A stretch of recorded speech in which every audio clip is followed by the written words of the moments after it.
In Lean and Six Sigma, we strive to reduce the defects and remove any wasteful activities from a process. But we cannot simply cover over the opportunity with a Band-Aid when it is discovered. To truly remove a defect from the process, we must identify the root cause of that defect. Otherwise, we will just be repeating ourselves every time that opportunity represents itself to us. If we notice a drip of water from the ceiling when it rains, we can place a bucket to catch the drip. But this is just a Band-Aid, and we must eventually locate and fix that leak. We must locate and fix the root cause of the issue. In its simplest form, the root cause is the initiating event in the chain that eventually leads to our discovered opportunity. Every time a product slides down the rollers, every once in a while it gets stuck at the same exact spot. To reduce this from happening, the operator placed a folded piece of paper under the equipment leg to keep it level.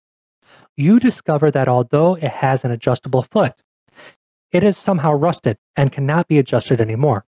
So you keep tracking back further in the chain and discover that the manner in which the floors are cleaned caused the rusting. You fix the root cause, and then you work on fixing every step from that point to the rusted foot.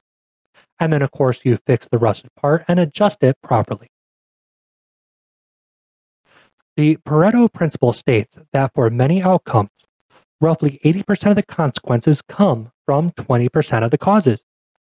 Other names of this principle are the 80-20 rule, the law of the vital few, or the principle of factor sparsity. Management consultant Joseph Duran developed the concept in context of quality control and improvement, naming it after Italian economist Vilfredo Pareto, who noted the 80-20 connection while at the University of Lausanne in 1896. Ishikawa's Fishbone Chart is the pinnacle of the cause and effect analysis used in Six Sigma.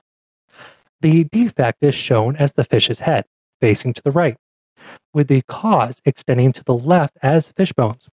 The ribs branch off the backbone for major causes, with sub-branches for root causes, to as many levels as required.